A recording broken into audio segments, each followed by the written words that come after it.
Boa noite a todos. Muito prazer em reencontrá-los neste evento. Nós hoje vamos discutir 2 casos clínicos, e um do Rio de Janeiro e outro de Salvador, e já quero anunciar que no próximo mês nós teremos casos fora do Rio de Janeiro. Eu vou apresentar a equipe do Rio de Janeiro, Paraná vai apresentar a equipe de Salvador. Nós teremos hoje um dia que eu considero muito especial.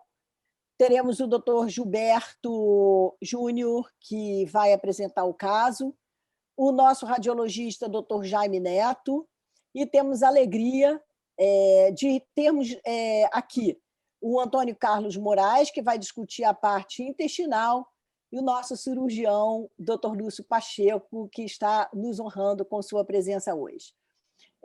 Vou deixar a palavra para vocês. Quero dizer que esse evento está sendo gravado e voltaremos depois na discussão. Muito obrigada. Gilberto, por favor. Boa noite. Eu vou abrir aqui a apresentação.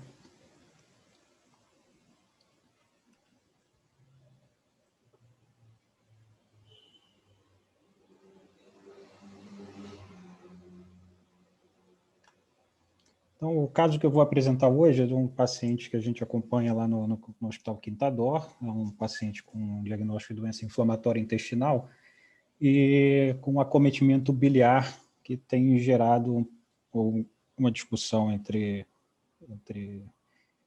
o corpo clínico e em relação a como conduzir esse caso. Tá? Então, é um paciente de 33 anos, masculino, casado. A história dele começa em 2017, quando, após um quadro de hematoquesia, ele realiza uma colonoscopia que mostra uma proctocolite ulcerativa. É realizado naquela ocasião um diagnóstico inicial de retocolite ulcerativa, é iniciado mesalazina. Esse paciente repete a colonoscopia 6, 7 meses depois, onde já não se evidencia nenhuma lesão, mostrando aí uma remissão endoscópica. E nesse mesmo ano, durante o acompanhamento, ele apresentava um aumento de enzimas hepáticas, onde ele realizou uma colangiorressonância, e essa colangiorressonância era compatível com colangite esclerosante primária. Tá? Iniciado aí o uso de Orsacol em 2017. Em 2018, esse paciente começa a ter dor no quadrante inferior direito. Ele, por conta disso, repete a colonoscopia, que não mostra alterações, e realiza uma enterorressonância, que evidencia um espessamento parietal em segmento de ilho distal, com envolvimento da válvula ileocecal.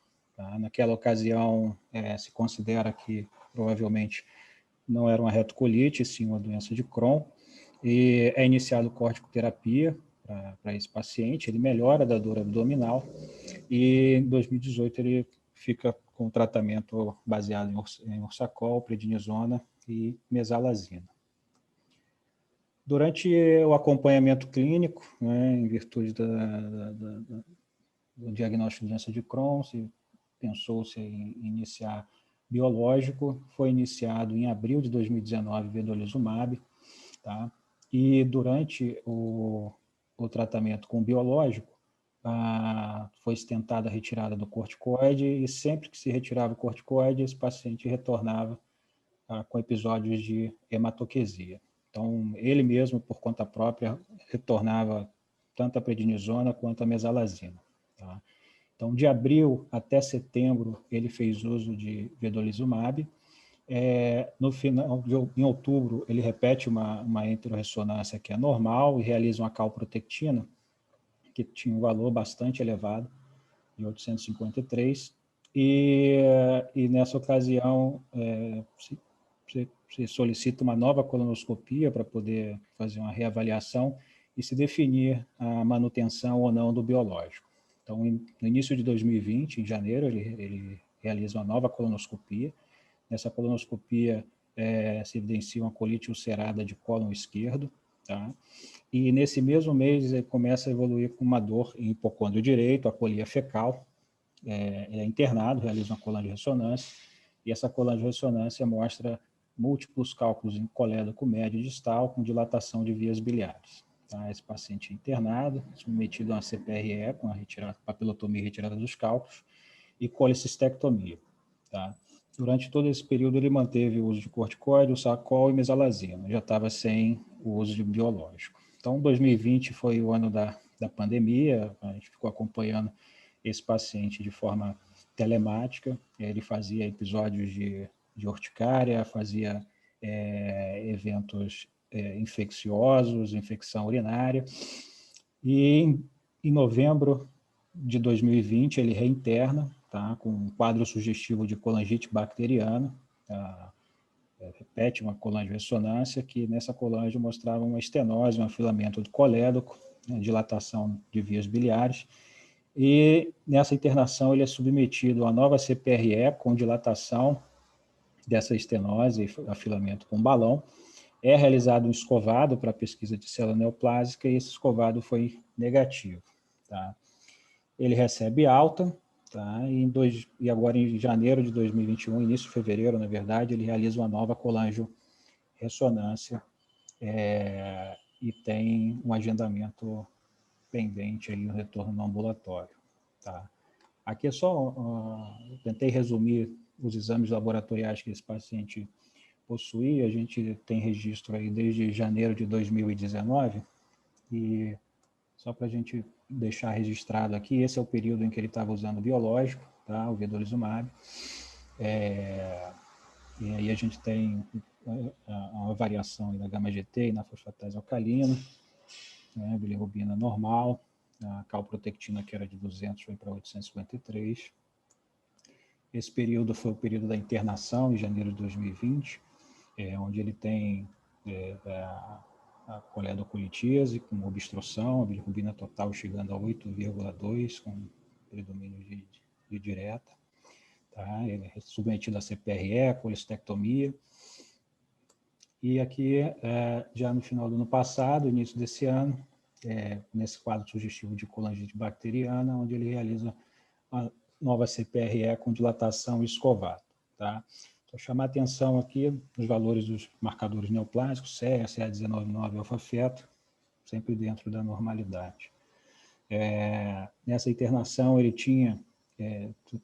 passou a ter novamente aumento de bilirrubina, que depois do procedimento isso foi caindo, e esse é o último exame de sangue que eu tenho, que ele me mandou, já tem bilirrubina dentro dos valores da normalidade, um descenso aí de fosfatase gama-GT, e essa leucocitose é que, nesse momento, ele está com uma infecção urinária e está tratando em domicílio com antibiótico oral. Tá? Aí eu vou passar agora a palavra ao Jaime. Tá? A gente vai mostrar as imagens das colangio-ressonâncias que esse paciente tem, vai tentar mostrar a sequência. Né? Em junho de 2018, uma colangio prévia, né? a inicial que a gente tem registrado lá no hospital. Janeiro de 2020, que é quando ele interna com a coledocolitíase e é submetido à colestectomia e CPRE com retirada dos cálculos. Em novembro de 2020, que é esse segundo quadro de colangite bacteriana, e agora uma colangio-ressonância de controle pós a internação de novembro de 2020. Jaime?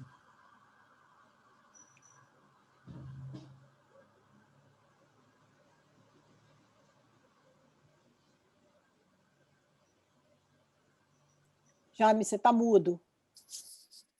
Jaime?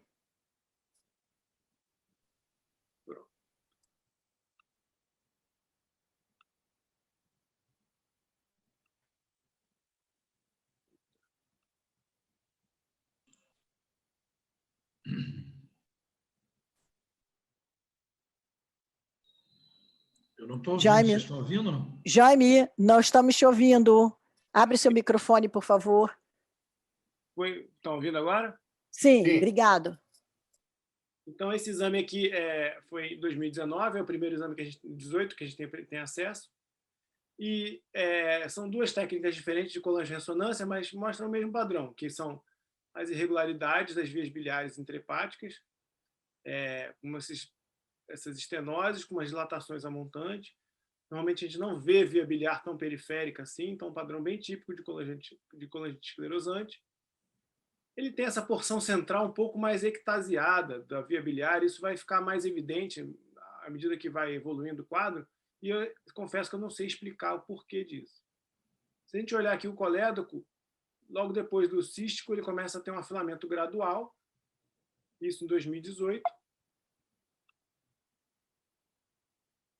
Nessa mesma época, em 2018, a gente também viu um cálculo intrahepático aqui. Ó.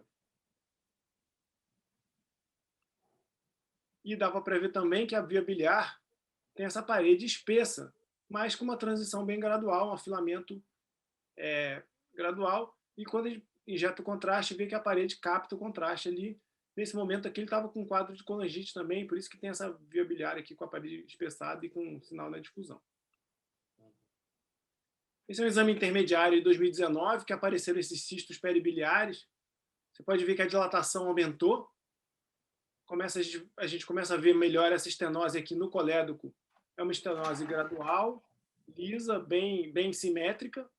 E o padrão, quando começa a ver obstrução mais distal, o padrão de colangite esclerosante começa a ficar mais evidente, até mais para dentro do fígado. 2020 foi que ele teve um quadro de obstrução biliar mais aguda, né? A bilirrubina subiu bastante. Então, fica essa dilatação da porção biliar mais central, com o padrão de colangite esclerosante mais restrito à periferia. Confesso que eu não sei explicar muito bem por que a porção central da via biliar ficou mais dilatada que o resto, mas a gente já vê que a estenose aqui no colédoco distal começa a ficar meio irregular. E nessa época, tinham vários cálculos intrahepáticos. Intrahepáticos aqui nos ductos mais distais e também no colédoco distal. Nessa época, ele fez uma CPRE e tirou esses cálculos. Não foi isso, Gilberto? Isso, esse exame foi pré-CPRE e pré-colestectomia. E aí passou o ano da pandemia e ele voltou pós-colestectomia. E a estenose está mais feia ainda. Agora ela é bastante irregular, com esse aspecto meio em ombro. Parece até um sinal da maçã mordida ali no clistero opaco do tumor de cólon. Né? Isso é novembro de 2020. Aqui dá para ver essa irregularidade aqui bem intensa aqui no momento da estenose. Aqui também.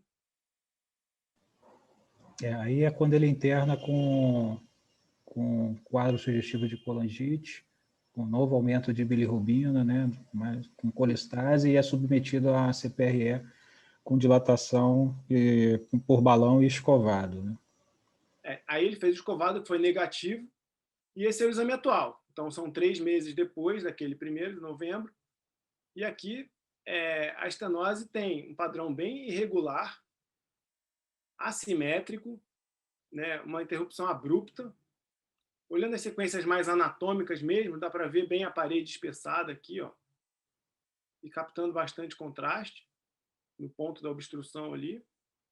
Os cortes axiais, olha como a parede do colédoco é bastante espessa e irregular, impregna bastante de contraste. O sinal na difusão não é muito alto. Eu dei uma forçada aqui na janela para ficar mais evidente, mas o sinal na difusão não é muito alto.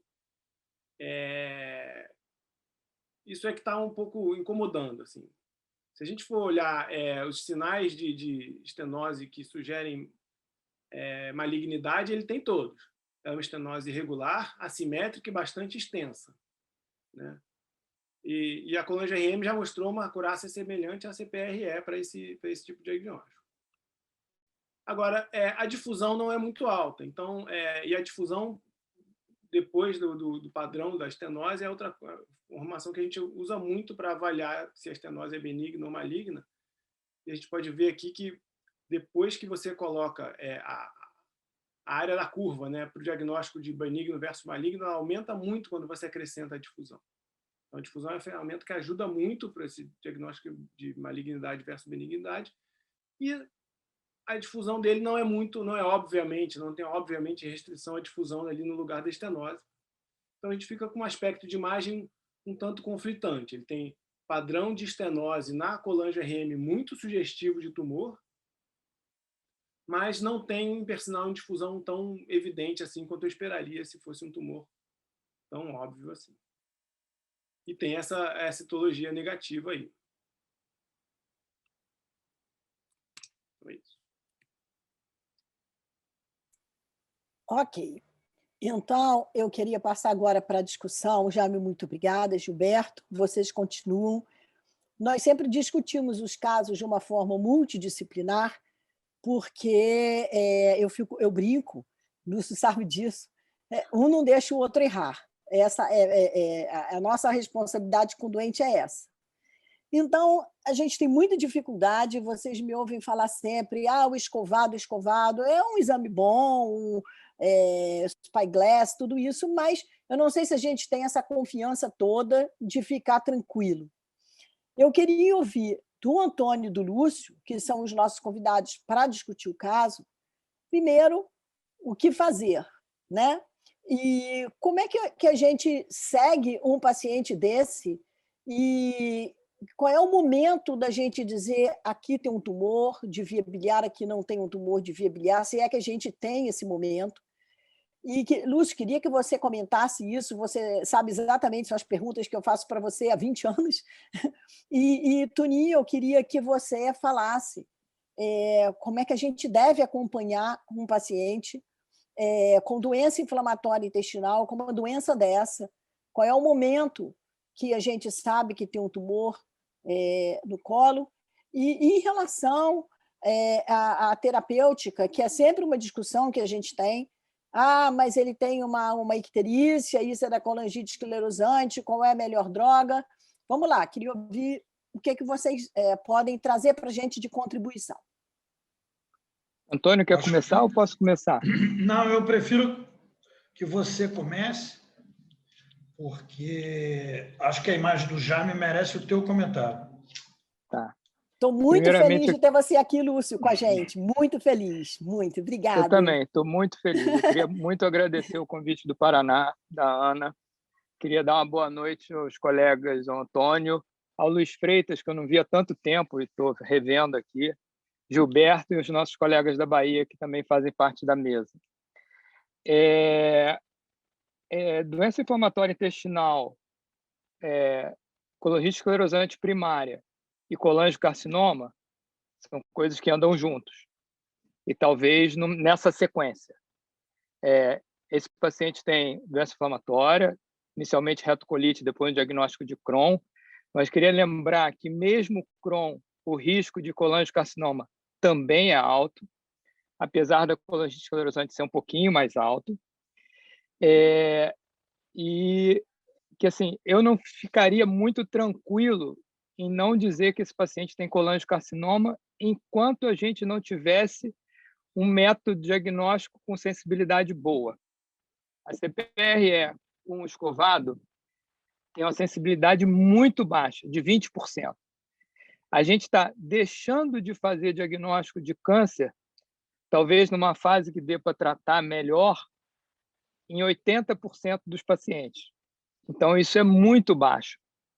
E, dado a gravidade de um colangiocarcinoma avançado, depois que tem linfonodo para tudo quanto é lugar, metástase para dentro do fígado, metástase no pulmão, é fácil fazer o diagnóstico. Nessa fase, que a gente dá para pensar num tratamento cirúrgico curativo, é muito difícil o diagnóstico. Quando a gente tem biópsia na CPRE, ou quando faz spyglass, tem biópsia, a sensibilidade aumenta, mas continua baixa, varia de 40% a 70%. Então, assim, nesses casos, ainda mais de estenose extrahepática, eu tive 2 casos agora que o desfecho foi diferente. Um era um garoto de 17 anos com retocolite, uma estenose dominante que eu jurava que era tumor. Eu indiquei uma ressecção de via biliar, congelei a peça e tanto a congelação quanto o anatomopatológico definitivo excluíram doença maligna e esse paciente ficou com a bile digestiva, melhorou das coisas dele todas e provavelmente, se ele voltar a ficar fazendo colangite de repetição, vai ser indicação de transplantar o fígado. E uma segunda paciente, uma paciente com doença de Crohn, acompanhada por uma colega que faz gastro muito bem, faz doença inflamatória intestinal, ela é acompanhada no ambulatório de doença inflamatória intestinal da UERJ, e ela fez uma icterícia, na icterícia tinha uma estenose dominante extrahepática. A gente indicou, tinha uma CPRE com escovado, que dizia que não confirmava tumor, mas de uma displasia. acentuada. A gente indicou para essa paciente uma ressecção da via biliar robótica, então menos invasiva, fez uma colestectomia, uma ressecção da via biliar. Na congelação, o patologista continuou na dúvida, que eu acho que é um diagnóstico difícil mesmo, e eu queria pedir a ajuda do Luiz para comentar isso também. E aí, essa paciente saiu de sala com a bile digestiva feita por robô e foi para a enfermaria. No terceiro dia de pós-operatório, ela estava quase tendo alta da cirurgia robótica, veio o anatomopatológico com colangiocarcinoma. E para fazer uma cirurgia curativa, tinha que ser uma duodeno-pancreatectomia. E aí a gente indicou realizar a duodeno-pancreatectomia. Então, são 2 casos. Um que a estenose, a gente foi até o fim, que era o histopatológico, e a estenose era benigna. E o segundo, que a gente foi até o fim, e era um colangiocarcinoma, que a princípio fez um tratamento curativo e agora está em segmento. Esse caso, o primeiro caso foi do final do ano passado, e essa menina agora também do finalzinho do ano passado. Os 2 não têm segmento grande. Mas o que eu acho é que é muito difícil da gente ficar tranquilo. Esse paciente podia fazer um spyglass, assim, para quem não sabe, o spyglass é uma coledocoscopia, que você consegue fazer de uma forma não invasiva, você vê a área doente e faz a biópsia. Eu acho difícil entrar o spyglass nesse paciente que tem uma estenose distal tão grande e a via biliar, a estenose perto da papila é muito grande, a via biliar distal no fígado, também para pensar em punção percutânea, etc., também é muito estenosada. Então, eu acho difícil a gente ir além por endoscopia ou por radiologia intervencionista. E eu acho que, muito provavelmente, a minha indicação nesse paciente seria fazer uma ressecção dessa via biliar por via robótica, mandava isso para histopatológico e, defendendo do histopatológico ou da congelação mesmo, pensar numa cirurgia mais agressiva, que pela estenose que vai até na porção intrapancreática do colédoco, eu acho que o tratamento é uma duodeno-pancreatectomia e a ressecção da via biliar extrahepática. Então, essas são as considerações iniciais que eu queria fazer. Eu queria ver o Antônio, que vai ter uma visão completamente diferente de tudo que eu falei. Não, pelo contrário, por isso que eu deixei você falar na frente. Então, eu vou começar pelo teu gancho, antes de falar da parte intestinal. Eu acho que a gente, como médico, fala em empatia, empatia, empatia, empatia. E o que é empatia? Empatia nada mais é do que a gente se colocar no lugar daquele indivíduo que está do outro lado da mesa, não é isso? No outro lugar da mesa, o que eu gostaria? A partir do momento que eu tenho uma lesão de via biliar, em que um radiologista experiente me dá uma alta suspeição de que aquela lesão estenótica seja uma lesão maligna. E mesmo que a abordagem por escovado, pelo que seja, não me mostre uma lesão ou uma confirmação de malignidade, eu insistiria em buscar um cirurgião com coragem suficiente para abordar essa lesão do ponto de vista cirúrgico. Então, assim, eu concordo 100% com você. Eu acho que essa lesão é de alta suspeição, e alta suspeição é igual à investigação maciça. Investigação maciça é igual à peça anatômica como última instância. Então, eu penso realmente na questão cirúrgica, não discordo nenhum ponto de você. Em relação à doença inflamatória dele, Ana, eu acho que o que a gente tem que fazer, primeiro ponto, é o que vocês fazem muito bem no Quinta, que é trabalhar de forma multidisciplinar, onde o grupo de doença inflamatória intestinal e o grupo de hepatologia trabalham de forma muito juntos. E tem que ser multidisciplinar. A segunda questão é lembrar sempre que doença inflamatória intestinal vem acompanhado de manifestações extraintestinais e que o follow-up desse doente tem que trazer a investigação das manifestações extraintestinais. E todo e qualquer sinal de precocidade de colestase deve ser igual a uma investigação de via biliar, que pode ser iniciada com uma ultrassonografia, mas o que me deixa muito confortável, e na rede, na grande maioria dos hospitais da rede, a gente tem essa possibilidade, é ter uma colangio-ressonância magnética, onde possa me dizer se essa doença de base que está associado ao aumento das enzimas colestáticas é ou não uma colangite esclerosante primária, que é mais frequente na retocolite ulcerativa, mas que, como o Lúcio disse, também existe na doença de Crohn e a gente tem que estar atento a isso. Então, ter sinais laboratoriais de colestase, para mim, é fundamental e minimamente, do ponto de vista de cada semestre, eu olho nos meus doentes transaminase, gama-GT, para eu ter a certeza que ali ele não tem uma colestase qualquer. Em relação ao acompanhamento da neoplasia, quer dizer, aquilo é clássico, né? Quanto maior a extensão da doença e quanto maior o tempo de atividade de doença, maior o risco de neoplasia.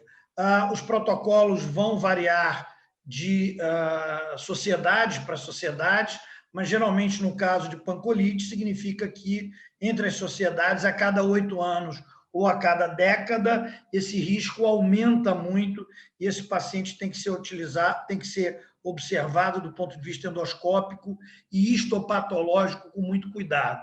Lembrando que a presença de displasia por si só, num doente que está com colite ulcerativa em atividade, ela não me diz nada, porque todo o processo inflamatório é um processo de displasia. Então, utilizar métodos endoscópicos, e cada vez a gente tem mais, com cromoscopia, com tudo aquilo que possa dar maior magnitude nas lesões, biopsiar muitos pseudopólipos, para que eu consiga olhar isso melhor. Nas colites esquerdas, esse tempo de risco ainda é um pouco maior, segundo algumas sociedades, 12, 15 anos, mas devem ser seguidos de uma maneira muito forte. Na realidade, essa neoplasia de colo ela está intimamente ligada à atividade inflamatória. E hoje nós usamos o termo no acompanhamento da doença inflamatória intestinal, que é o tight control. O tight control nada mais é do que o controle rigoroso, ou seja, é a cada 3 meses, no máximo 6 meses, a gente fazer a calprotectina para verificar se esse paciente pode ou não ter atividade inflamatória intestinal e utilizar da imagem, da colonoscopia, principalmente se ele tem pancolite ulcerativa, em tempos menores e otimizar a droga em tempos adequados. Em relação ao que você perguntou de droga e hepatopatia, sim, a gente encontra essa associação. Eu tive um caso muito, muito interessante de uma doente com adalimumab. Essa doente começou a aumentar transaminases em níveis altos, e um dia no consultório eu vim examiná-la e ela tinha um fígado palpável na fossa ilíaca direita e doloroso. Eu internei essa doente no COPA e investigamos ressonância magnética, enfim, tudo que vocês possam imaginar, CPRE, colangio-ressonância, e era tudo absolutamente normal. Nós fizemos uma biópsia hepática dessa doente por vídeo e ela tinha uma hepatopatia inflamatória periportal, não vou me lembrar do laudo histopatológico agora, e nós concluímos que podia ser um efeito do adalimumab. Suspendemos o adalimumab, ela estava bem da doença de Crohn dela, suspendemos o adalimumab, deixamos essa doente 90 dias sem adalimumab e ela melhorou de todos os parâmetros, redução do fígado, etc. e tal. E aí utilizamos infliximab, porque na época nós não tínhamos nem o ustekinumab, nem o vedolizumab, e essa doente foi muito bem e não teve efeito hepático do infliximab, apesar de ser um anti-TNF, tal qual o adalimumab. Então, sempre também lembrar para os nossos doentes que usam terapia biológica que sim, pode haver efeito hepático da doença biológica. Um outro ponto que a gente encontra menos, mas que é relatado, eu gosto de doença inflamatória intestinal desde a minha época de Néter, né? Quando eu olhava lá as páginas do Néter e me deliciava com Néter, e na página de retocolite estava lá, manifestações extraintestinais, miocardite, que eu pessoalmente nunca vi, e hepatite. E hepatite a gente encontra sim em doença inflamatória intestinal, aquele doente que vai mantendo uma transaminase elevada que você investiga e você não consegue achar um fator causal. Às vezes, quando você melhora a atividade inflamatória desse doente, ele diminui essas transaminases. Então, essas são dicas assim para a gente ficar atento e sempre lembrar, mas fazer isso que a gente está fazendo aqui, Ana, Paraná, e que eu me delicio de estar aqui com vocês e com o Lúcio, que é discutir isso multidisciplinarmente. E, no caso, ter um radiologista como o Jaime, que a gente está careca de saber que domina profundamente o assunto, faz toda a diferença. E, sem dúvida nenhuma, Lúcio, eu volto a dizer o que eu disse anteriormente, eu procuraria certamente um cirurgião como você, que iria na via biliar para que me provasse que esse doente não tem neoplasia, porque, para mim, até que provasse o contrário, ele tinha neoplasia. Eu acho, hoje em dia, Antônio, assim, pegando só um gancho que você falou, a cirurgia menos invasiva, a cirurgia com robô, que é uma coisa que está tão presente atualmente no armamentário cirúrgico de um monte de cirurgião brasileiro e de cirurgião hepatobiliar, isso permite você fazer um diagnóstico de certeza sem fazer uma evolução muito grande. Então, eu acho que esse doente, sem sombra de dúvida, ele precisa ter um diagnóstico de certeza que ele não tem tumor antes da gente pensar em qualquer outra coisa para ele. E um ponto, só para terminar aqui, Ana, e me lembrar que quando foi feito o lançamento do adalimumab no Brasil, foi em Santos, e o Subrata Ghosh veio para o lançamento, e na época eu vivia um doente com doença de Crohn e colangite esclerosante primária. E eu perguntei para ele se o adalimumab melhoraria a colangite esclerosante primária. E ele foi muito, assim, um pouco esquivo, mas deixou claro na época que ele achava que não. E com o passar dos anos, né, o que a gente viu? Já temos aí mais de 20 anos de terapia biológica, que definitivamente a gente melhora a doença inflamatória intestinal dos nossos doentes, mas a gente não melhora a colangite esclerosante, né? É isso que a gente vê aí, o uso da terapia biológica. Só para deixar claro, isso é sempre um desafio, né? Esse diagnóstico, o diagnóstico, assim, há muitos anos já era e continua sendo um desafio enorme no lidar com esse tipo de paciente, o diagnóstico definitivo de se é uma estenose benigna, doença inflamatória que ataca a via biliar, ou se é uma estenose maligna provocada por uma fase mais talvez dessa inflamação crônica toda. Então, isso sempre foi difícil e ainda continua. As séries de cirurgia reportam, né, tipo 15%, 20% de cirurgia branca, digamos assim, né? Cirurgia que deu benigna, normal, faz parte do jogo, né? Mas eu diria que você só consegue curar um colóide carcinoma com cirurgia se você operar e tiver esse erro. Se você esperar o diagnóstico definitivo, sua cirurgia para colóide carcinoma vai ser sempre paliativa, não tem muito jeito. O bacana desse teu dado, Jaime, é o seguinte, que o paciente vai vibrar nas duas condições. Ele vai vibrar se for negativo, porque ele não tem doença nenhuma, e ele vai vibrar porque foi positivo e ele foi diagnosticado num tempo de terapia que vai gerar cura para ele. Então, acho que seja uma ou outra situação, ele vai gostar muito das duas posições. Eu queria... perguntas de ordem prática, Ana, pode ser? Claro. Só queria pegar essa dica. Ô, Lúcio, a gente discute tanto isso, né, Jaime, Gilberto, e eu vou dizer uma coisa a vocês. Eu penso exatamente isso que o Lúcio falou. Eu não ponho a cabeça no travesseiro tranquila quando eu só tenho um spyglass e ele vem negativo, positivo não tem graça. E eu não me lembro de nenhum doente que nós operamos, e que o Lúcio operou, né, porque eu não opero, que a gente tem indicado, e que tenha vindo benigno e que o doente tenha ficado chateado com a gente. Porque o doente sabe que você tem uma estenose e que você não tem condição de fazer aquele diagnóstico se não for cirúrgico. E a gente já discutiu, lembra, Lúcio, o doente internou, voltou, foi para casa, não sei o quê, e depois veio benigno, a doente continua com a gente, feliz da vida, e isso não é só um caso.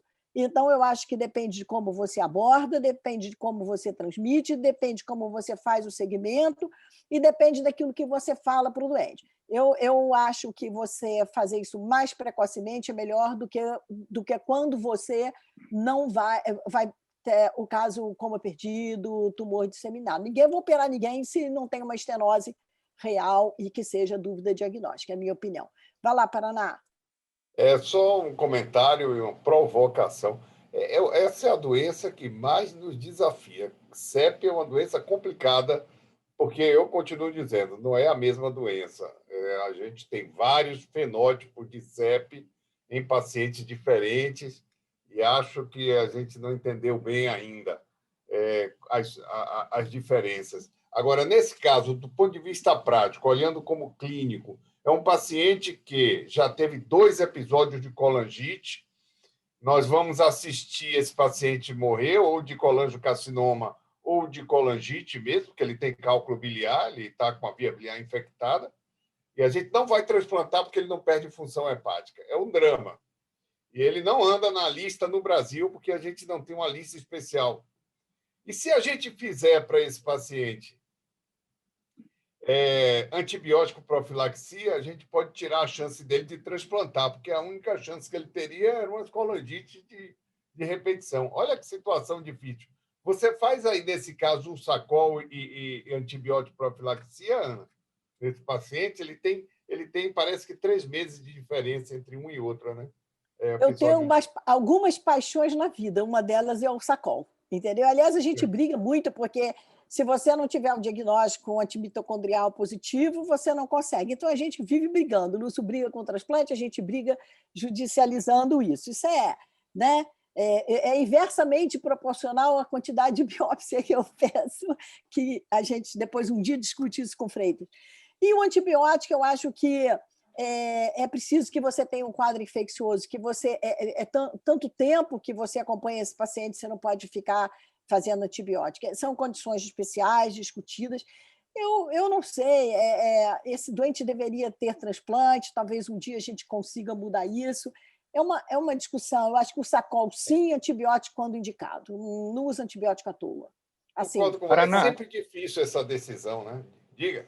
Paraná, vamos lá. Primeiro, uma coisa para a Ana, pode dizer nós operamos sim, porque a gente é uma equipe só, então ela opera também, a gente usa o nós sem problema nenhum. Eu chateio ele só. O Ursacol, eu nunca acho que eu sou um cirurgião tão bom, que a minha digestiva nunca vai ficar tão boa. Então, eu faço Ursacol quase que para todo mundo depois, porque eu fico com medo de refazer cálculo intrahepático e obstruir a anastomose.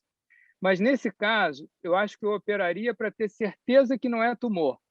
Que esse paciente vai precisar de transplante? Vai. Então, eu não faria antibiótico profilático e eu contaria as 3 colangites que ele viesse a fazer num ano. Fez as 3 colangites e mandaria para a Câmara Técnica, ele estava como prioridade de colangite de repetição. E porque eu não tenho dúvida, um doente de 36 anos, 33 anos, com uma doença tão grave, eu não tenho dúvida que ele vai precisar de transplante. E eu até faria o transplante até antes dele fazer tanta colangite, já ter tanto germe multiresistente, que aí o resultado do transplante é melhor. Isso, é um dilema, né? Um paradoxo. É interessante, Paraná, a sua colocação sobre a questão de transplante nesses pacientes.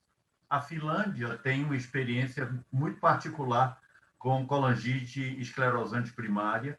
Eles fazem uma abordagem multidisciplinar importante, eles fazem screening de vias biliares através de biópsia, de citologia esfoliativa, e os pacientes que eles fazem diagnóstico de neoplasia pela citologia, baseado em critérios não só morfológicos, mas também com citometria de fluxo, olhando a neoploidia no DNA, portanto, uma abordagem multidisciplinar importante, eles indicam um transplante precoce nesses pacientes.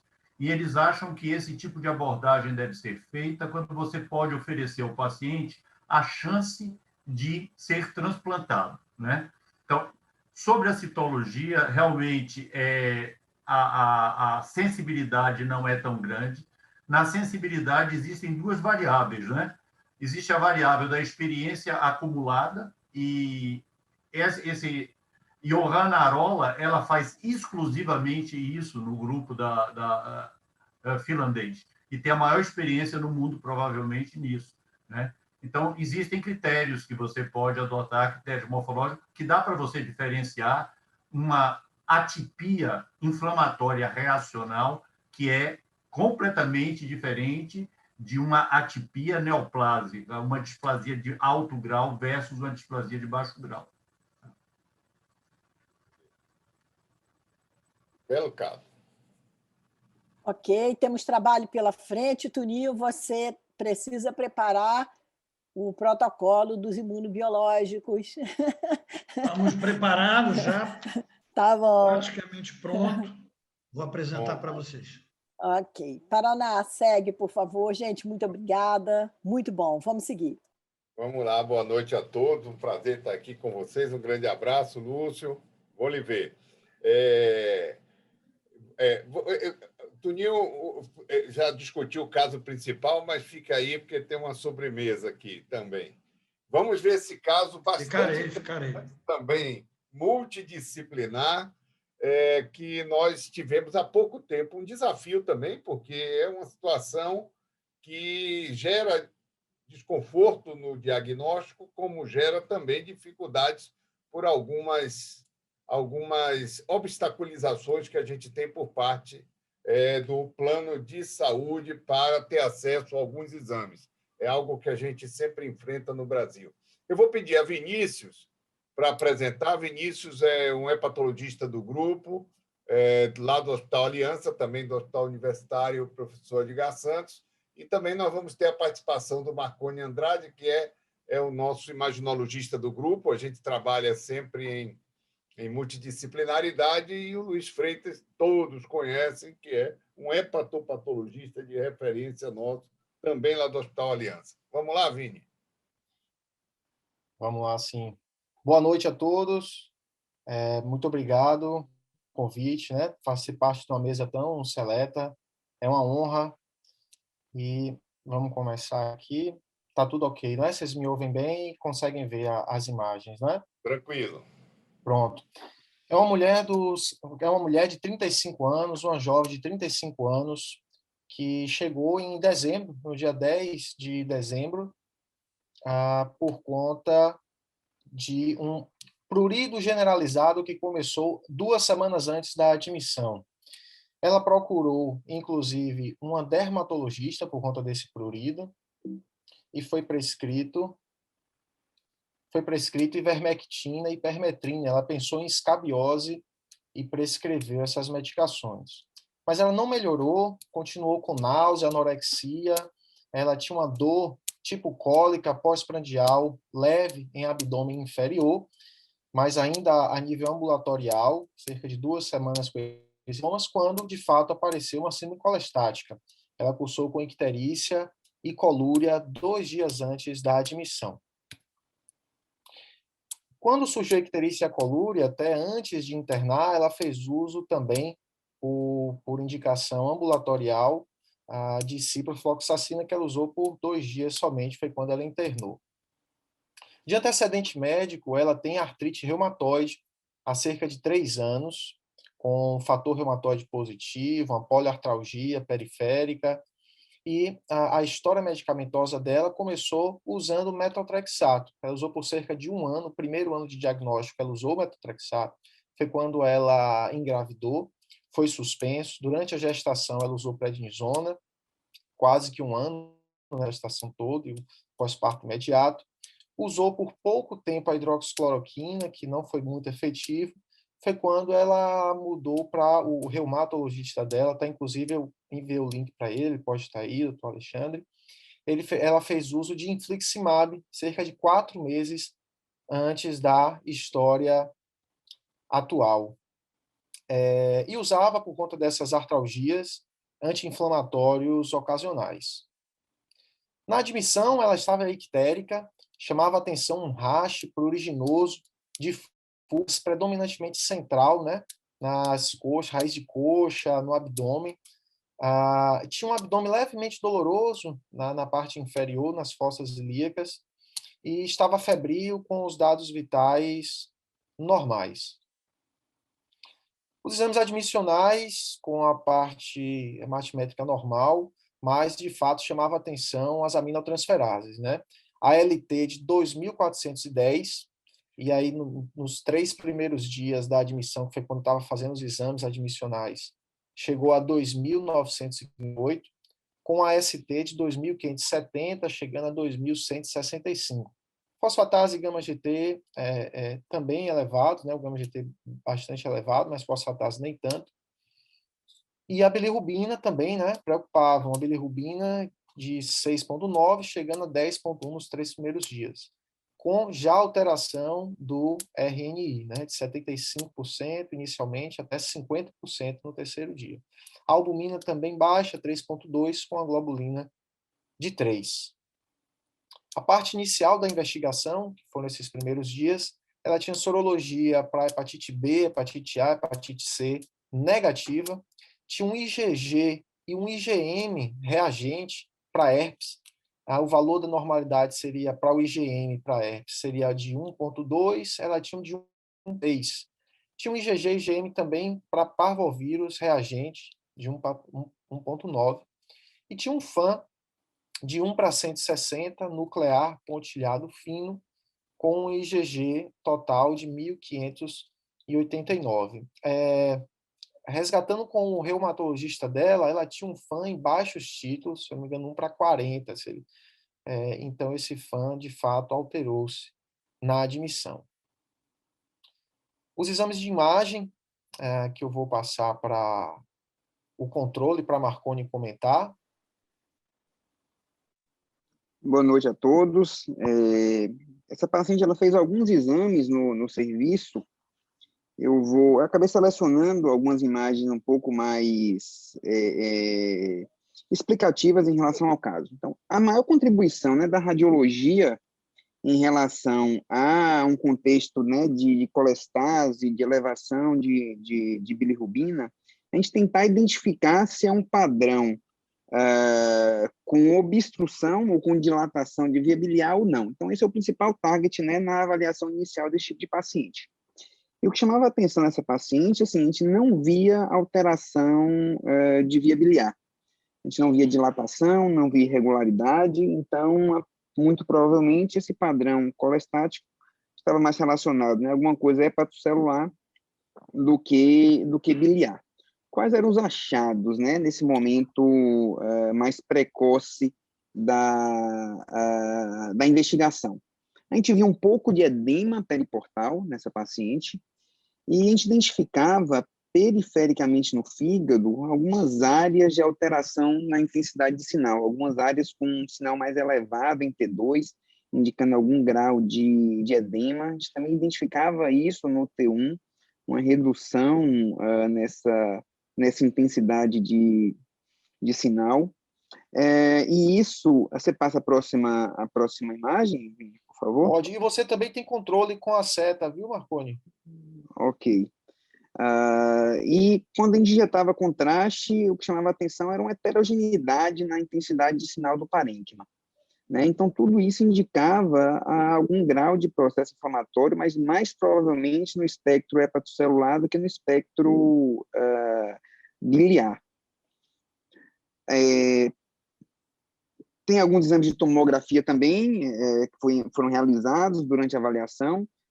Nesses exames, eu acho que o mais importante é assim, a gente confirmar que não havia um padrão, né, suspeito para uma doença parenquimatosa crônica naquele momento.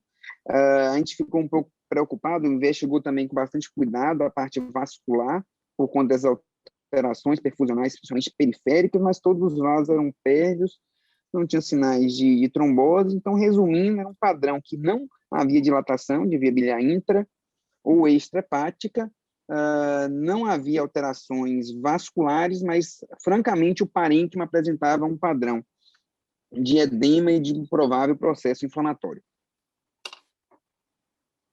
Vini. Ok. Deixa eu só pegar o controle remoto. Pronto. Então, em resumo, eu já passar a palavra, estamos diante de uma paciente do sexo feminino, jovem, que chega com hepatite aguda grave, né? Aminotransferase de quase 3.000, bilirrubina de aproximadamente 10, já com alteração do RNI também. e de suspeitas às sorologias virais negativas, exceto para herpes, né? Pensamos numa causa tóxica, o doutor Paraná vai comentar, né? Ela fez inicialmente, recentemente, né, 4 meses antes, ela fez uso do infliximab, fez uso de antibióticos, mas, na verdade, já estava com sintomas quando usou, fez uso de ivermectina, que é uma coisa a ser comentada também, cloroquina, né, já que estamos na pandemia e isso tem levantado debate, então poderia ser algo tóxico. Algo autoimune, né, já que ela tem artrite reumatoide, tem um FAN elevado, tem um IgG tocado, na verdade, ou um autoimune-like, né, que os biológicos podem cursar, né, tem 4 meses da introdução do biológico. E herpes é algo que a gente também pensou, né, porque tem um IgM positivo. No começo a gente ficou, será que não é um falso positivo, né, porque ela tem fator reumatoide positivo, é uma titulação baixa, mas a gente tem que levar em consideração que é uma paciente que tem imunossupressão, estava imunossupressa, né, e que tinha um rash pruriginoso que também a gente pode pensar em algo infeccioso ou algo alérgico também, né, a ser discutido. Acabou que ela teve um contratempo com o convênio que não conseguiu realizar o PCR para herpes pelo convênio. Passo a palavra para o doutor Paraná, então.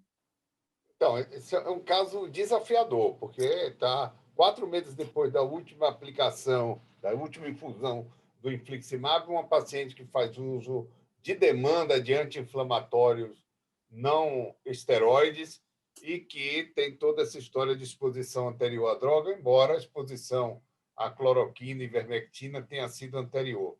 Uma paciente que tem um IgM para parvovírus e para herpes em zona cinza, muito pouco elevado, com fator reumatoide positivo, que é uma das causas de elevação de IgM, de sorologias IgM. Portanto, difícil. E o infliximab está também associado com algumas alterações hepáticas, incluindo a hepatite autoimune clássica e autoimune-like. Queria saber de Tonil se você já viu, tem uma vasta experiência aí com imunobiológicos, hepatite autoimune ou autoimune-like após uso de imunobiológico. Paraná, não, eu pessoalmente não. Mas o que a gente tem muito discutido na questão do imunobiológico é o desvio do receptor inflamatório, né? Muitos desses pacientes têm receptores inflamatórios, o que eu costumo de chamar de gavetas fechadas que a gente traz na nossa biologia, na nossa vida, e que por alguma razão na vida abrem. O que a gente mais encontra com frequência no uso da terapia biológica, quando a gente fecha um receptor e abre outro, é manifestação cutânea, né? Então, é psoríase-like, como a gente chama, essa é a mais frequente. Essa doente que eu comentei, da doença de Crohn, que usava adalimumab, eu não defini como uma hepatite imunomediada pelo infliximab, mas talvez pela toxicidade do infliximab, até porque usei um anti-TNF depois, que foi o infliximab, e nada aconteceu com ela. Mas, assim, respondendo de forma a tua pergunta de forma objetiva, não. O infliximab ainda não tinha visto nenhum caso. Perfeito. Então, um caso muito difícil, dúvida diagnóstica. Eu tenho um caso de uma paciente, coincidência ou não, uma paciente que eu acompanho com Flávio Feitosa, ela tem retocolite ulcerativa desde os 15 anos, hoje já tem próximo a 40, e na segunda dose do infliximab ela abriu uma hepatite autoimune mais clássica, com anticorpo antimúsculo liso. Esse caso já foi discutido várias vezes, inclusive fora do Brasil, porque ela não respondeu a azatioprina e trata até hoje com micofenolato e hoje está em lista de transplante. Além desse caso, quando nós levantamos a literatura, tinham mais 28 relatados na literatura de alterações autoimunes, de doença autoimune ou autoimune-like. após o uso do infliximab. Ou seja, pouquíssimos casos, porque se usa muito esse imunobiológico. Então, muito poucos casos. Quanto à questão do anti-inflamatório, sempre pensar, pode ocorrer a qualquer momento. Tem uma publicação nossa que vai sair com o grupo da Argentina agora sobre a nimesulida. Tem uma publicação também do nosso grupo que saiu agora. É a principal causa de hepatite fulminante no Brasil. Quer dizer, a principal causa a gente não conhece bem, criptogênica, mas é a segunda principal, é DILI, e das drogas envolvidas, anti-inflamatório não esteroide, em primeiro lugar, como indicação de transplante, contrastando com outros países, né, inclusive da América Latina. Então, é sempre algo para a gente pensar. O herpes precisaria do PCR, infelizmente, a gente não teve acesso, porque o anticorpo IgM positivo em zona cinza, numa paciente nessas circunstâncias, é pouco valorizado. E o FAM, 1/160, pontilhado fino, acho, é o padrão menos específico de todos. Essa paciente já tinha um FAM positivo, eu não sei até que ponto a gente valoriza com o IgG normal. Ou seja, não dá para fechar o diagnóstico. Você teria alguma ideia, Ana, diferente? Paraná, eu considero o caso muito difícil, mas eu quero só botar mais pimenta no caso. Na verdade, o que a gente tem muita dificuldade no nosso ambulatório? O caso difícil, não sei se o Freitas vai conseguir definir pela biópsia, é possível, ele consegue na imensa maioria das vezes, mas eu quero acrescentar dificuldade. Essa paciente tem uma artrite reumatoide, a gente sabe que tem alterações hepáticas próprias da artrite reumatoide, a gente sabe que o metrotexate também pode trazer lesão hepática como a esteatose. Eu não sei o IMC dessa paciente, mas a gente vê muito no ambulatório.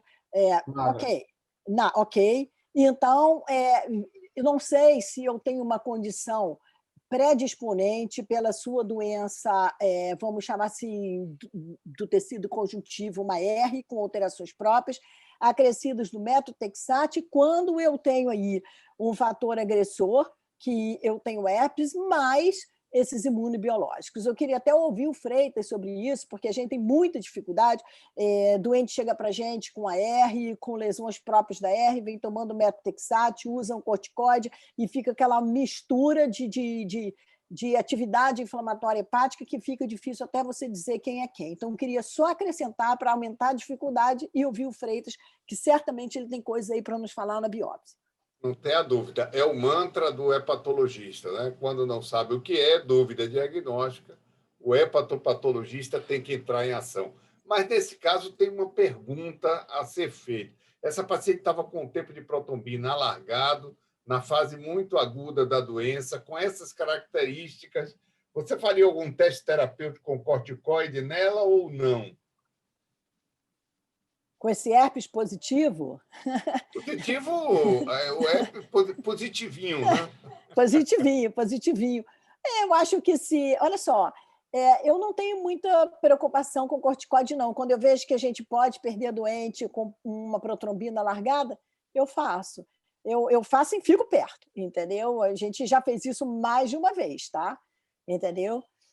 Então, acho que às vezes é preciso fazer assim. É o dilema. Vamos lá? Vamos. Essa foi a nossa dúvida mesmo, e para acrescentar algo também, a gente ficou bastante curioso com o hash dela, né? E só para trazer algumas informações bem rápidas, tem 2 revisões bem interessantes sobre herpes, com mais de 100 casos, cada um, de revisão de literatura o próprio, e ele traz que um diferencial da hepatite, aqui a hepatite fulminante, né, por herpes, foi que tinha 20% dos pacientes tinham rash, enquanto nas hepatites virais e de outras etiologias isso não passava de 10%. Outra revisão traz nos pacientes com hepatite herpética, 43% ou 44% dos pacientes, quase metade dos pacientes tinham rash, né? Então isso chamou a atenção.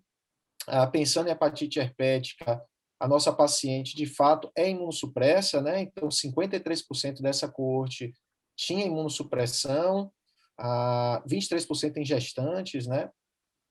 Faltou febre, que foi quase que 100% dos pacientes tiveram febre, a nossa paciente não teve febre, sexo feminino e jovem, né, bem parecido com o nosso paciente. E não tinham lesões herpéticas ativas, né, a maioria não tinha qualquer lesão herpética, bolha, vesícula ou algo do tipo ativo, né. Então, só para acrescentar. Nossa conduta foi iniciar a prednisona, quase 1 miligrama por quilo, né, 60 miligramas, e solicitar a biópsia hepática. E pronto, eu já comentei que o PCR do herpes não foi realizado. Foi feita a biópsia, e eu passo a palavra para... Antes da biópsia, só uma colocação. A infectologia entrou no caso e achou pouco provável herpes. Sim, sim. Isso. O comportamento dela no terceiro dia de corticoide, enquanto a gente aguardava o resultado definitivo da patologia, não era tranquilizador, não. A resposta no terceiro dia é bem precoce, mas as enzimas continuavam muito elevadas. Ela continuou internada com as enzimas, com a ALT de quase 3.000, a bilirrubina em 11 e o TP de 54%.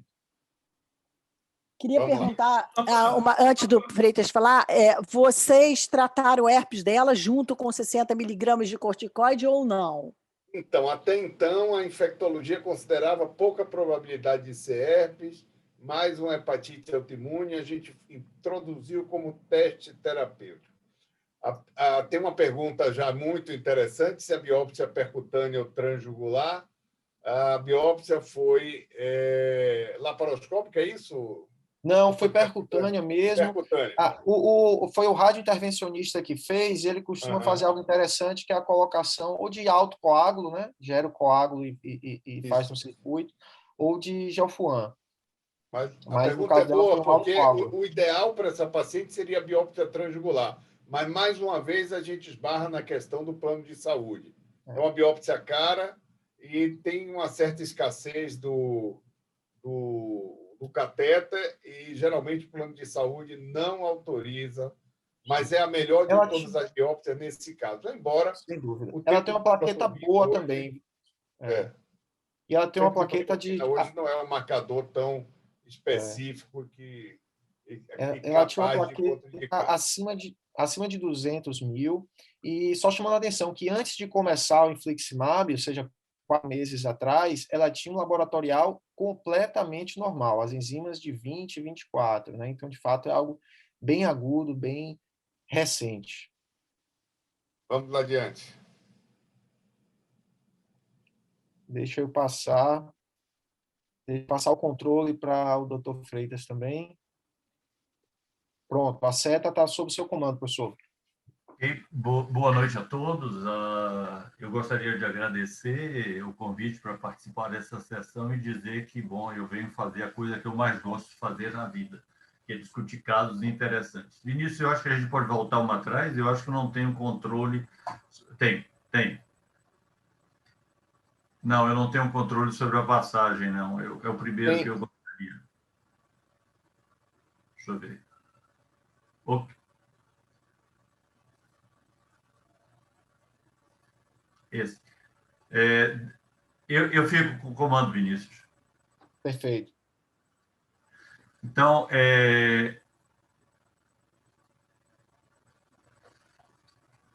está pulando.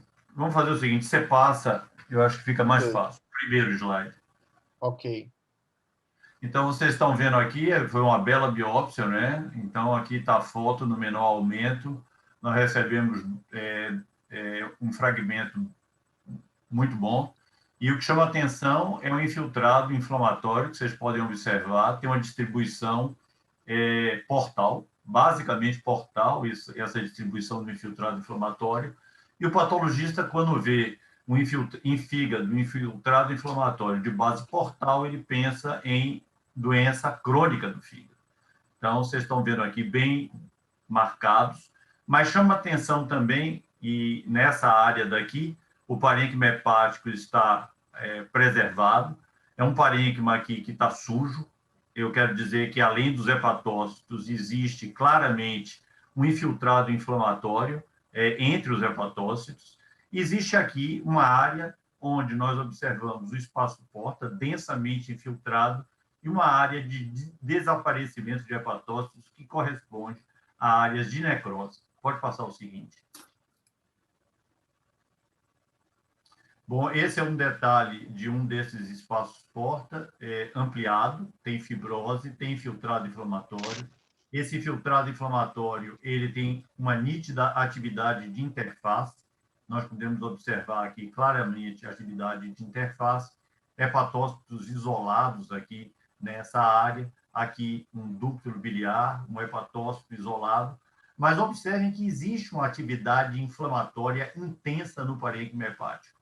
Então, nós estamos diante de um quadro que é condizente com uma hepatopatia inflamatória crônica e com um episódio claramente de agudização, com extensa necrose hepatocelular e inflamação no parênquima. Aqui está o espaço porta, aqui uma área correspondente a outro espaço porta, existe uma certa aproximação dessas estruturas e, no meio do caminho, o parênquima hepático claramente lesado por um processo inflamatório, que nesse caso é o marcador de uma atividade aguda. O seguinte.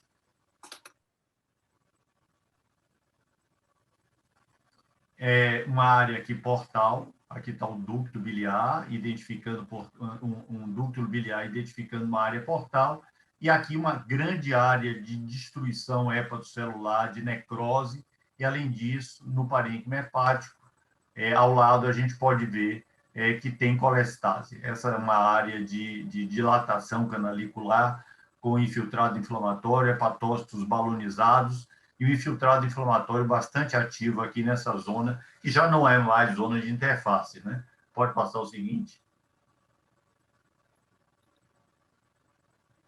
Esse infiltrado bastante ativo, né? Isolando aqui hepatócitos, agressão hepatocelular por células inflamatórias, e chamar a atenção que esse infiltrado inflamatório ele é constituído basicamente de células linfocitárias, não tem uma quantidade que chame muito a atenção de plasmócitos, mas chama a atenção a presença de neutrófilos, alguns neutrófilos aqui, ok? Pode passar. Área de dropout de hepatócito, morte hepatocitária.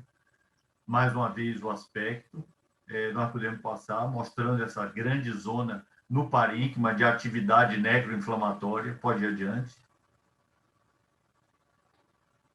Esse é um detalhe, a gente pode ver aqui uma peripolesis e, eventualmente, nós podíamos ver em peripolesis.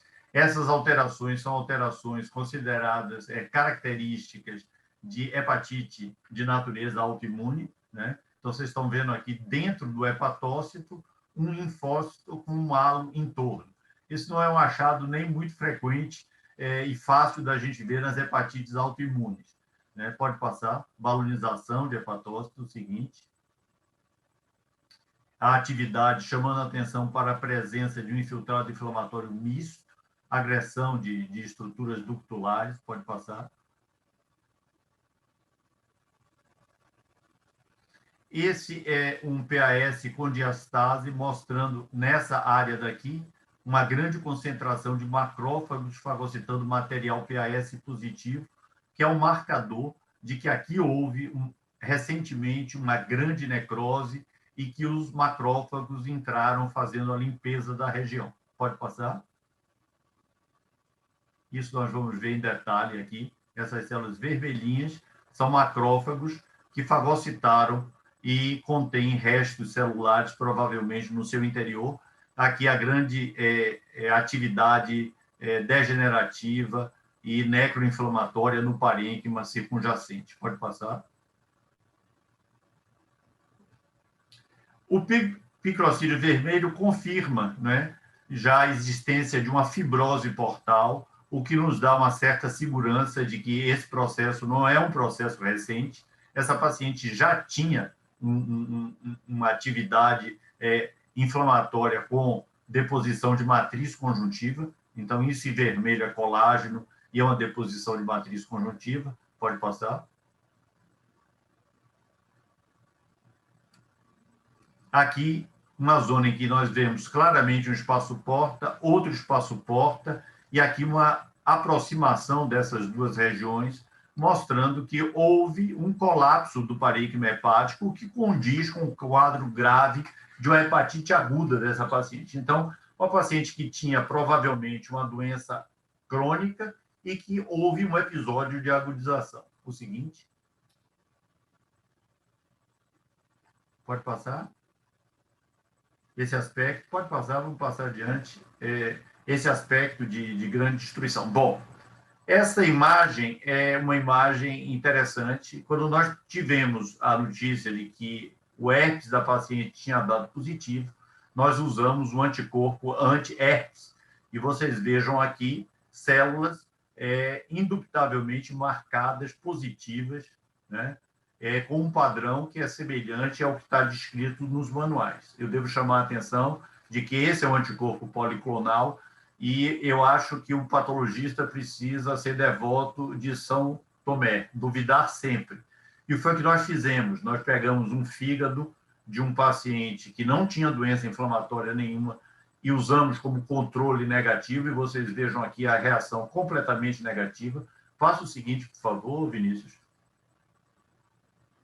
E de um fígado de um paciente que foi transplantado porque tinha uma doença inflamatória ativa. Então, vocês estão vendo aqui a marcação positiva. Bom, mas ainda assim nós duvidamos dessa marcação. Eu estou desenvolvendo in-house, consegui do Dr. Tadeu Sesc um caso de uma hepatite fulminante por herpes que ele teve. Extraímos o material, fizemos amplificação e deu positivo. E essa semana eu estou fazendo no material dessa paciente, porque eu acho que há uma possibilidade de que isso seja realmente uma reativação do herpes na paciente. Eu devo chamar a atenção que as inclusões típicas do herpes não foram vistas nesse caso, o que me faz botar um pé atrás. Faça o seguinte, por favor. Então, nós concluímos que é uma hepatite crônica com intensa atividade de interface no parênquima e fiz um comentário. Trata-se de paciente com artrite reumatoide em uso de infliximab, que desenvolveu um quadro de agressão hepática com presença de aminotransferase muito elevada, anticorpo antinúcleo, sem anticorpo antimúsculo liso. Há relato da presença de baixos títulos de IgM antivírus herpes. O quadro histológico é consistente com hepatite autoimune símile, com achados de doença aguda, intensa agressão inflamatória ao parênquima e de doença crônica. Ela tem inflamação portal, fibrose porta e intensa atividade de interface. O quadro histológico é superponível ao descrito em hepatotoxicidade associada ao infliximab, mas esta paciente é portadora de uma condição autoimune anterior. Ela é uma doente que tem artrite reumatoide e devemos considerar a possibilidade de efeitos sinérgicos das condições existentes. Eu acho que assim eu encerro a apresentação e devolvo o caso para discussão. Vamos lá, Vinícius. Então, professor, quer levar a discussão? Esse é o último, não? Não, eu vou dar o follow-up dela. O que é que a gente... Antes do follow-up, só comentando, é uma situação que nos desconcerta ainda mais, porque essa paciente ela tem agora uma suspeita forte de uma hepatite aguda por herpes, mas ela tem uma doença crônica prévia. Então, é difícil fazer esse diagnóstico diferencial e aquela história, né? A gente pensar numa doença só é melhor sempre do que pensar em duas.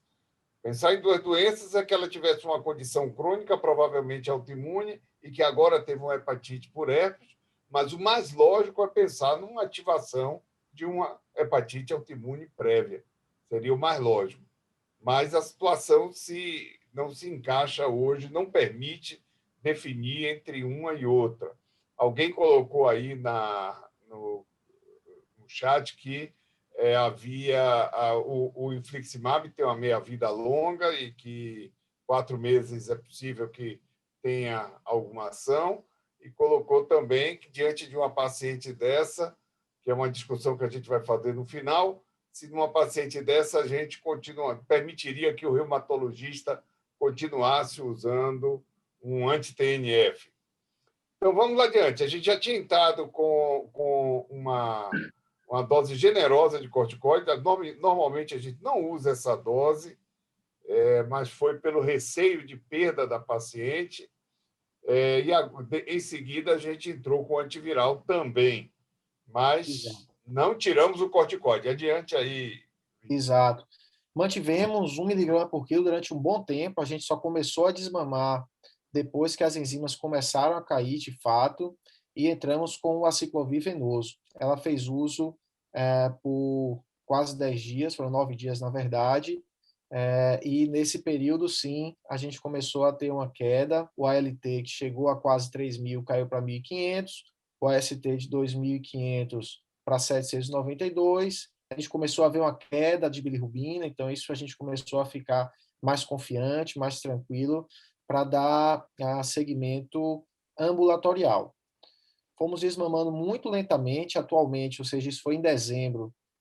Eu tenho um exame de fevereiro, então 2 meses depois, é quando ela está com a prednisona de 20 miligramas, e está com a ALT de 94, a AST de 64, a bilirrubina já normalizou, está em 1, o TP também normalizado, e ela está completamente assintomática, né? Dentro dos primeiros 10 dias do uso do aciclovir, o rash melhorou, mas também tinha um corticoide, né? Então, que é que se era um autoimune que respondeu ao corticoide ou o herpes, é isso que a gente tem que discutir. E eu entrei em contato, inclusive, essa semana com o reumatologista, porque ele sugere entrar com um novo biológico. Ela está começando a ter artralgia, na verdade. Então, ele sugere entrar com um novo biológico.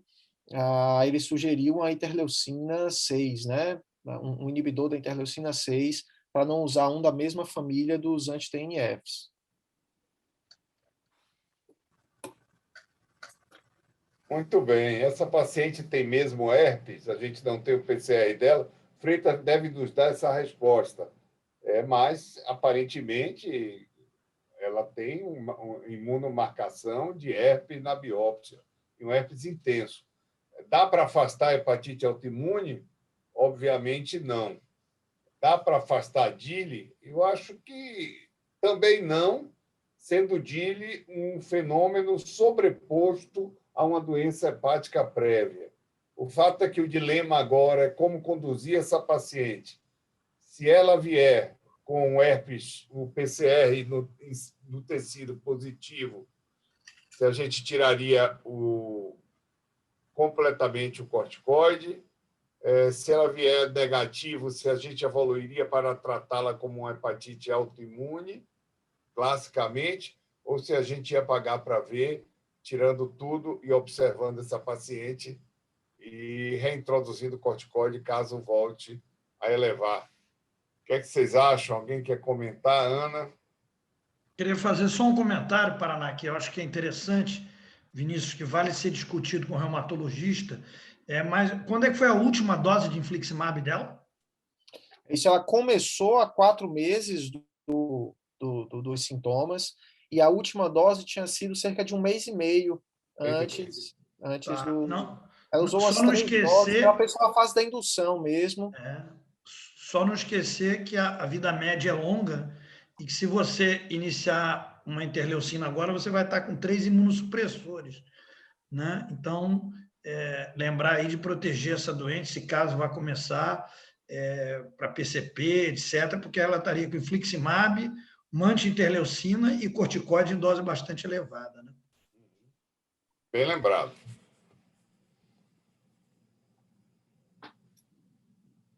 Bom, Paraná, eu podia fazer um comentáriozinho. Claro.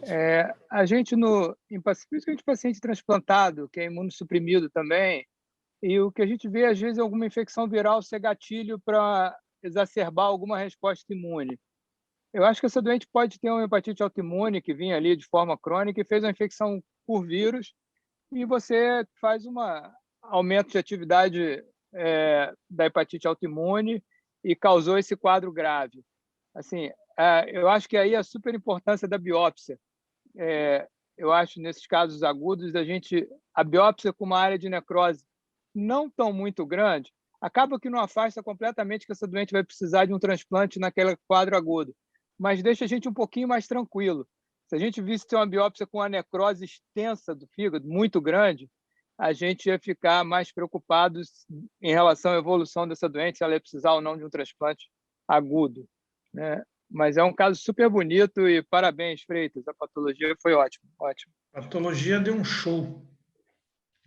Só vale comentar um problema que nós temos no Brasil, que é a dificuldade de acesso a alguns exames, né? E as questões também de ordem comercial dos planos de saúde. Nesse caso, também caberia a investigação de hepatite E. Em paciente imunossupressa, deve ser investigado a hepatite E. Hepatite E causa doença crônica, doença aguda e doença agudizada. Então, é obrigatório. E nesse caso, por ser imunossupressa, tem que ser o PCR. Não cabe nenhuma sorologia. Nós fazemos o PCR só no hospital universitário, mas é um teste in-house que não é validado e não pode ser utilizado para tomada de decisão, só para pesquisa.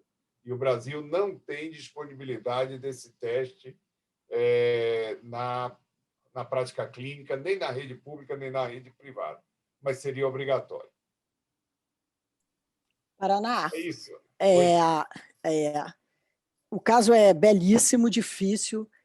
A gente vive isso muito no nosso ambulatório. Como a gente tem vários ambulatórios, mais de 70 lá no hospital, a gente vê muito doente de reumatologia e com essa característica de pergunta: eu posso seguir o imunobiológico, o que eu posso fazer? Tem AR, isso é uma coisa que a gente vive muito e é muito difícil. Eu queria fazer uma pergunta para vocês. A minha opinião é que essa doente, ela tem uma doença, eu tinha falado antes, eu não conheci o caso, uma doença prévia, perguntei se tinha sobrepeso, AR, metotrexato, enfim. Eu tive um caso de uma doente que chegou para a gente grave uma vez, só para lembrar, ela não tem Sjögren não, né? Entendeu? Porque às vezes, pois e essa doente teve uma lesão hepática grave, assim, e a gente tem que se lembrar também das superposições. Só para lembrar que uma necrose dessa, mas eu acho que ela é multifatorial, continuo achando. Eu gostaria de ficar com corticoide, eu teria tratado o herpes desde o início. Eu sou um pouco medrosa, às vezes, quando a gente usa... Eu não tenho medo do corticoide, mas eu tenho respeito quando você tem uma infecção que eu vou precisar de usar uma dose de corticoide. Então, eu acho que foi brilhante a ideia de vocês. Adorei. Há quanto tempo eu não vi uma peripolese em Peripolese Freitas? Que saudade de ouvir isso, que delícia, a gente aqui que gosta de ver lâmina. Adorei a sua explicação. Mas eu não sei se eu começaria algum imunobiológico agora. Eu daria um tempo, porque ela vem melhorando. Mas a gente sempre ouve, não, porque ela está voltando a ter dor. Um pouquinho de calma, eu acho que é bom nesse momento. Eu teria um pouco de receio de começar, porque eu acho que eu abriria a guarda para outras complicações, e nesse momento não é o mais legal. E eu teria feito, sim, corticoide pesado à mão, porque não dá para perder uma doente com NRC. A gente tem que ter coragem para algumas coisas. E, para finalizar, eu acho que a hepatologia é uma grande clínica médica. Eu acho que, se você não tiver a sua cabeça muito aberta, os residentes que fazem ambulatório comigo, o Gil é um que faz ambulatório comigo, a gente começa de manhã e vai à noite. O ambulatório é de clínica e a gente pinça o fígado dentro da clínica. E isso E quando tem um patologista desse, que alegria! Eu acho que eu vou para Salvador. Bacana. Eu também acho. A hepatologia é a especialidade mais ampla da clínica médica. É a essência da clínica médica, né? Isso aí, concordo contigo. Ok, finalizado. Gente, então, eu queria agradecer muito. Chegamos a 70 participantes, um pouquinho mais. Gostaria muito de encontrá-los novamente no dia 2 de março, né, Paraná? Onde nós vamos discutir imunização. A gente está tentando preparar uma sessão muito bacana, com muito carinho. Um dos tópicos vai ser imunização no hepatopata e a outra a gente está pensando alguma coisa em Covid. E a gente sempre fica discutindo muito caso, e reforçar aqui que todo mundo que participou está incluído na Hepatologia Dora. A ideia é agregar. Vamos convidar outros estados para trazer casos. A gente está tentando buscar no Brasil. E, olha, o pessoal que está aqui, a gente tem muita tarefa. Eu dei uma tarefa para o Lúcio, bacanérrima, né, Paraná, para ele fazer um protocolo aí para a gente. E, com muito carinho, eu gostaria de vê-los novamente, tá? No dia 2 de março, 20 horas. Um agradecimento especial à Duda e ao Júnior, que nos dão um suporte aí, que sem isso a gente não conseguiria. A todos os palestrantes, muito obrigada, e eu vou pedir o Paraná para encerrar. E a plateia também, né? Vou convidá-los para jantar e almoçar agora. Paraná encerra. Muito bem. Muito obrigado a todos. Muito boa noite. Casos interessantes. Dilema, a ideia é essa, é compartilhar experiências e os dilemas que a gente vive na prática clínica. Acho que os 2 casos eles foram muito felizes nesse sentido, porque trouxeram exatamente 2 dilemas, situações que a gente não encontra nos livros, encontra nas experiências e no bom senso. Muito obrigado a todos. Dia 2 vai ser uma sessão apoteótica. Diga, Toninho. Eu queria te fazer um pedido especial para você pedir aí a todos os orixás da Bahia que não deixem o Botafogo descer sozinho. Pelo amor de Deus, faça o Bahia empurrar o Vasco para a Série B, para eu não ser o único carioca gozado. Pelo amor de Deus. Não, eu sou Botafogo também, Turinho. Os orixás da Bahia, Toninho, estão aqui trabalhando para segurar o Bahia. Não tem tempo para trabalhar. E para o Flamengo ganhar também. Salvando... Ô, Lúcio, você imagina, Flamengo campeão e Botafogo na segundona é muita gozação para a minha paciência. Para nós dois, né? E o pior é que você não tem um marido botafoguense doente que vai para a janela xingar palavrão. É porque vocês não têm isso, entendeu? Mas eu tenho, entendeu? Então, é difícil o Botafogo quando perde. Políticas de futebol à parte. Valeu, gente, boa noite. Beijo para todos aí. Beijo no coração. Obrigada. Tchau, boa noite. Muito obrigado. Boa noite. Boa noite. Obrigado, Freitas. Prazer, Ana.